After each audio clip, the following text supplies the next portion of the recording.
আসসালামু আলাইকুম প্রকৃতিপ্রিয় মানুষজন। ওয়েলকাম টু গোয়াইনঘাট উপজেলা, সিলেটের সবচেয়ে সুন্দরতম উপজেলার ভিতরে এটি অন্যতম। طويل الشوق يبقى في اغترابي فقير في الحياة من الصحاب ومن يأمنك يا دنيا الدواهي। আজকে আমরা জৈন্তাপুর উপজেলা থেকে বিদায় নিব। আজকে প্রায় 5 দিন হয়ে গেছে আমার জৈন্তাপুর উপজেলায় আমার অবস্থান। এই 5 দিনে জৈন্তাপুর উপজেলার প্রতি আলাদা একটা ভালোবাসা, মায়া, মমতা তৈরি হয়ে গেছে।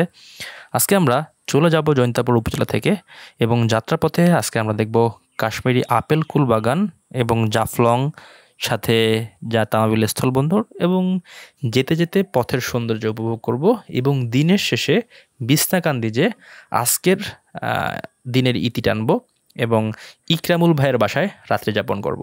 তাহলে চলেন শুরু করা যাক আজকের ভিডিও। এই ভিডিওতে আপনাদের জন্য থাকতেছে স্পেশাল একটা টি শার্ট গিভ অ্যাওয়ে। অংশগ্রহণ করতে হলে আপনাকে আমার ইউটিউবে যে এই ভিডিওতে কমেন্ট করতে হবে, তাই তো আমি কমেন্ট বক্সে দিয়ে দিই। طويل الشوق يبقى في اغترابي।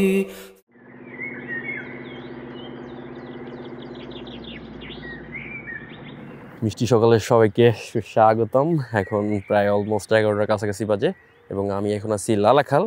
এই গতকালকে এখানে ক্যাম্পিং করছিলাম আমরা এবং এখন আমি চলে যাব গোয়াইনঘাট। এখন প্রথমে যাব জাফলং। এটা হচ্ছে আপনার ফেরিঘাট। এই রোড দিয়ে ব্যাক করলাম। এই রোডটা খুবই ভালো অ্যাটলিস্ট সাইকেলে চালানোর জন্য, আর ডিস্টেন্স হইতেছে 5 কিলোমিটার।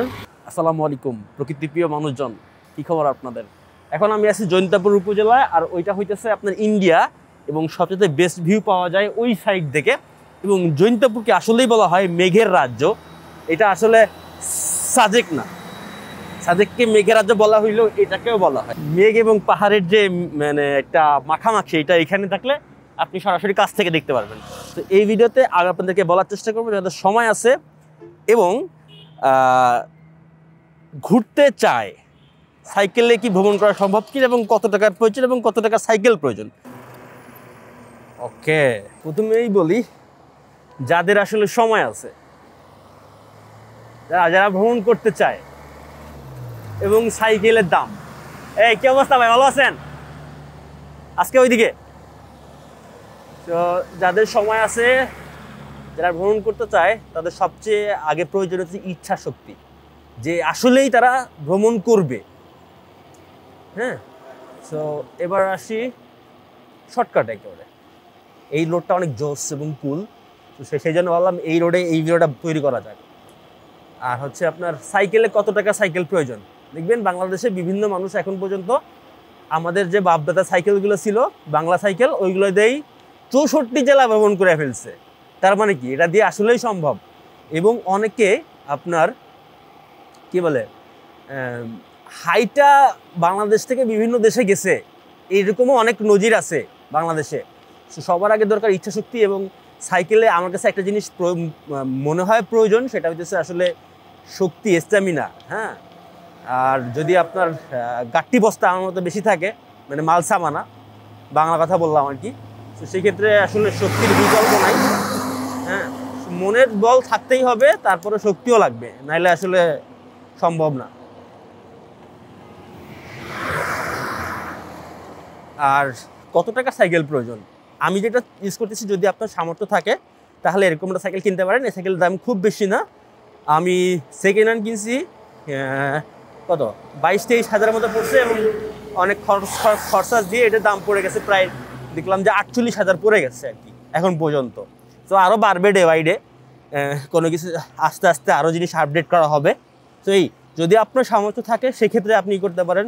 আর যদি শুধু বাংলাদেশ ঘোরার ইচ্ছে থাকে সেক্ষেত্রে এনার্জি লেভেল, মনে করেন যে ভ্রমণ করতে কিন্তু আসলে এনার্জির প্রয়োজন আছে, মনের বল তো আছেই, তারপরেও শারীরিক শক্তি না থাকলে আপনি আসলে, আমার কাছে মনে হয় ভ্রমণের উপযুক্ত না। আপনি ভ্রমণের ওই ফিলটা নিতে পারবেন না, মানে অ্যাকচুয়ালি যে গন্তব্যে যাবেন, গন্তব্যটাকে এনজয় করবেন এবং যে গন্তব্যে এনজয় করবেন, মানে উপভোগ করবেন, এনজয় বলতে উপভোগ করবেন। সো এই জিনিসগুলা জন্য এনার্জি লেভেলের প্রয়োজন, আসলেই প্রয়োজন। সো আমি day by day energy level বাড়তেছে আলহামদুলিল্লাহ। মানে কি বলে স্ট্যামিনা, এনার্জি লেভেল ঠিক আছে, খাওয়া দাওয়া করেন, আপনারা সবাই হেলদি আছেন, বাট স্ট্যামিনার একটা বিষয় আছে। আপনি একদিনেই চাইলে 100 কিলো সাইকেল চালাতে পারবেন না, হ্যাঁ পারবেন, কিন্তু আগামী 10 দিন আপনি বিছানা থেকে উঠতে পারবেন না। তো এই জিনিসগুলো আস্তে আস্তে হবে। এবং অনেকে আমাকে জিজ্ঞাসা করে যে ভাই এত সাইকেল চালান, পায়ে ব্যথা করে না?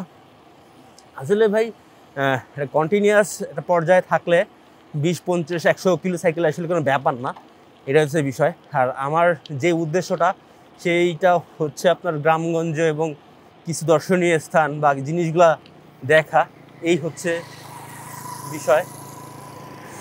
তো এক্ষেত্রে যতটুকু প্রয়োজন একদিনে সাইকেলিং করতে হয় ততটুকুই করি। আপনার এমনও দিন আছে 10 কিলো সাইকেলিংও করছি, আর এই ট্রিপে ম্যাক্সিমাম মনে হয় 71 কিলোমিটার করছি সাইকেলিং। তো এই হচ্ছে আপনার আদ্যবন্ত। এবং একদিনে সর্বোচ্চ সাইকেলিং করছি মাত্র 225 কিলোমিটার। এটা হচ্ছে যারা সাইকেলিং করে তারা জানে এটা আসলেই মাত্র। তাও আমার জন্য এটা অনেক, আমার লিমিট এখন মতো সেরা সর্বোচ্চ। আমরা এখন যেতেছি কাশ্মীরি বড়ই বাগানে। হ্যাঁ, এটা হচ্ছে জৈন্তা হিল রিসোর্টের যে জাফলংয়ের দিকে যাওয়ার লাস্ট যে সাইনবোর্ডটা আছে, এর সাথে সাথে মিশানো যে রোডটা, হ্যাঁ ভাঙাচোরা, ওই রোডটা দিয়ে ভিতরে।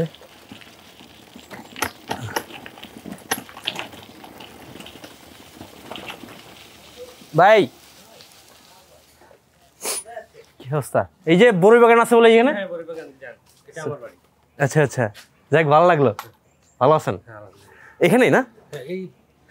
আচ্ছা আচ্ছা, ঠিক আছে, থ্যাংক ইউ।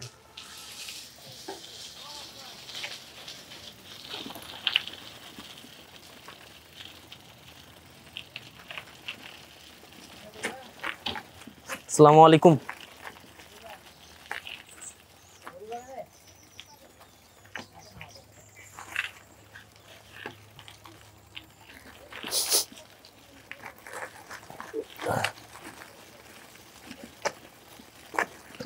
কি অবস্থা ভাই?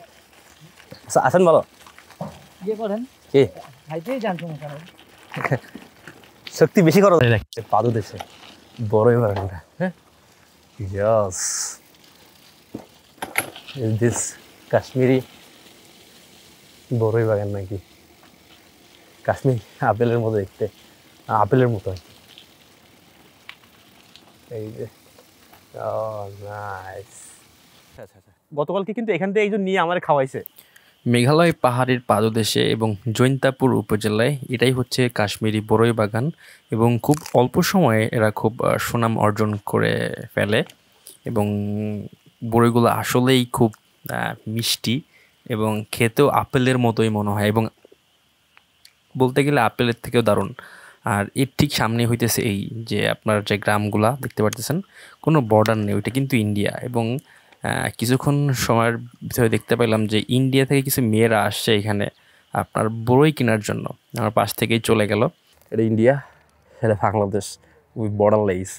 আর এই সেই কাশ্মীরি আপেল কুল বাগান, বাট এখানে কাশ্মীরি আপেল কুল নাই এখন, আসলে অন্য এক ধরনের বড়ই আছে এখানে। ওটা হচ্ছে আপনার ইন্ডিয়া। আর ওই সেই ঝর্ণা জৈন্তা হিল রিসোর্ট, ওই যে যেখান থেকে আসলে ঝর্ণা দেখা যায় শুয়ে শুয়ে। আর এই যে হইতেছে আপনার কুল বাগান। Thank you. এটা কিন্তু আপনার ইন্ডিয়ার মানুষ, হ্যাঁ, বাংলাদেশে আসছে বড়ই কিনতে। 100 টাকার বড়ই কিনতেছি, সাইকেলে নিয়ে ঝামেলা আর কি।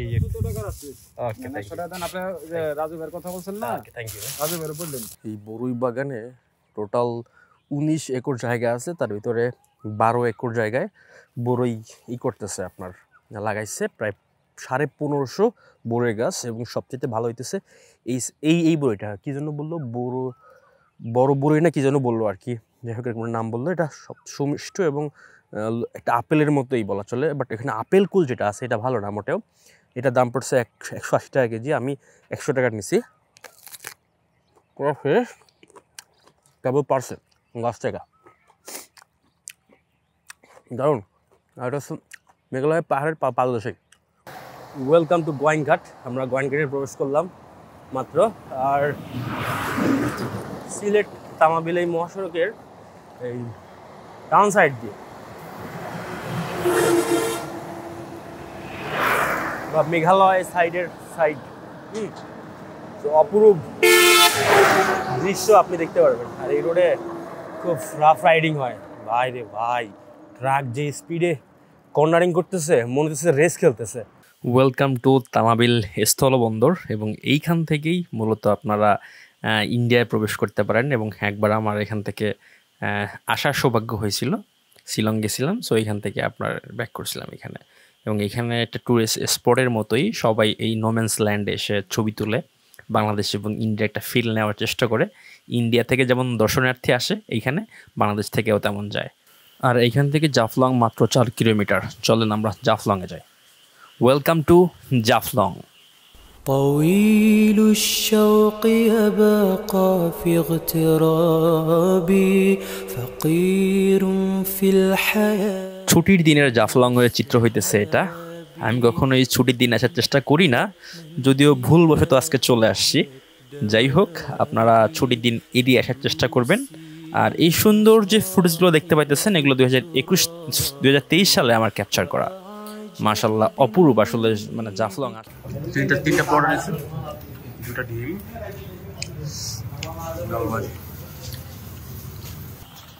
এটাই হচ্ছে অট্টালিকার তৈরির পিছনের গল্প। কেউ হয়তো বা আসলে জানেও না যে কোথা থেকে আসে এই অট্টালিকার বালি পাথর।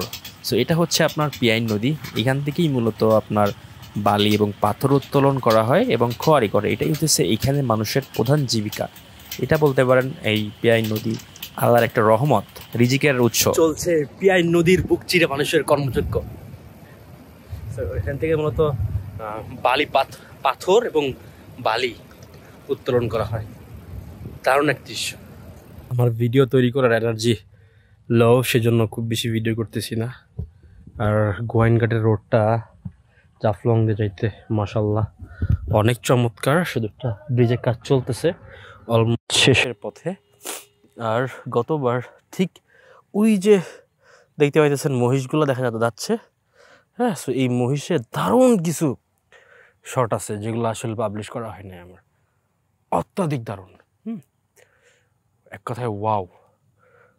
একটু কিছু দূর আগে তখন এখানে পানি ছিল, যা লাগতেছিল।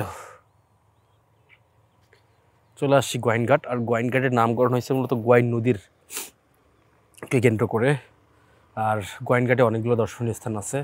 তার ভিতরে হচ্ছে আপনার জাফলং, অনেক বহুল পরিচিত জাফলং, বিছনাকান্দি, পান্তুমাই। সো আমরা পান্তুমাই যাব না, কারণ পান্তুমাইয়ের অবস্থা একেবারেই খারাপ, পানি নাই এখন। আমি জানি বিছনাকান্দির অবস্থাও খারাপ, বাট বিছনাকান্দির ওইদিকে একটু যাবো চিন্তাভাবনা আছে। খাওয়া দাওয়া করলাম দুপুরে, খুবই ক্লান্ত, একটু রেস্ট নিতে মন যেতেছে। চালানো হয় নাই খুব বেশি, অনলি 33-34 কিলোমিটার মাত্র।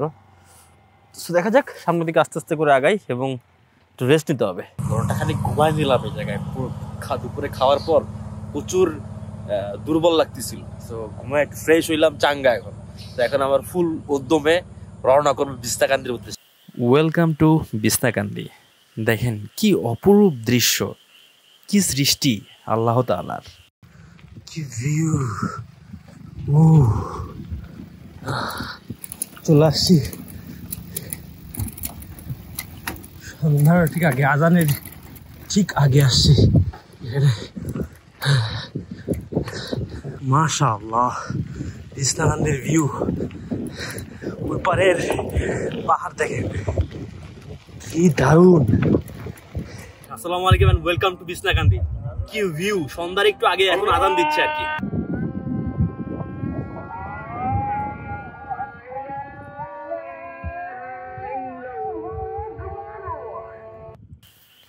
এত সুন্দর একটা জায়গা দেখে আসলে এই পরিবেশে নামাজ পড়ার লোভ সামলাতে পারলাম না। যদিও এর মসজিদ খুব বেশি দূরে ছিল না, ভাবলাম এখানেই নামাজ পড়ে বসে কিছু সময় অতিবাহিত করে যাই। আর আমি কখনোই নামাজ পড়ার ফুটেজ বা এমন কোনো ফুটেজ দেখাই না, সো ভাবলাম যে কেন নয়, মানুষ সব কিছুই তো আপনার দেখায়, খারাপ জিনিসও দেখায়। সো কেন নয় যে ভালো জিনিসও একটু দেখানোর চেষ্টা করি, অথবা নেগেটিভ কমেন্ট আসবে, বাট সব কিছুর ঊর্ধ্বে হইতেছে আপনার মানুষের মন। যে যেরকম সে সেরকম কমেন্ট করবেই।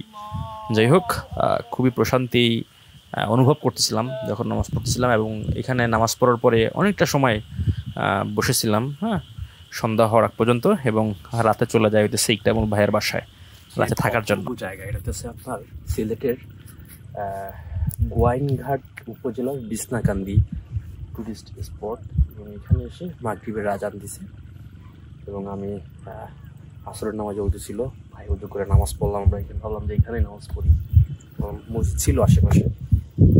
এই একটা দারুণ দৃশ্য থাক টাইম লাইনে আর কি, সেই জন্য আর কি, যেহেতু সব ধরনের ভিডিওই করা হয়, সো এই ধরনের ভিডিও কেন নয়। শুভরাত্রি ইকরামুল ভাইয়ের বাসা থেকে, এবং দেখা হবে আগামীকালকে। আপনারা যদি আমার ট্রাভেলিং জার্নি সাপোর্ট করতে চান, তাহলে আমার কাছ থেকে টি শার্ট এবং আমি চা পাতি বিক্রি করি, সো এগুলো সংগ্রহ করতে পারেন। পেজ কমেন্ট বক্সে দেওয়া থাকবে, আপনারা চাইলে অর্ডার করে আমাকে সাপোর্ট করতে পারেন।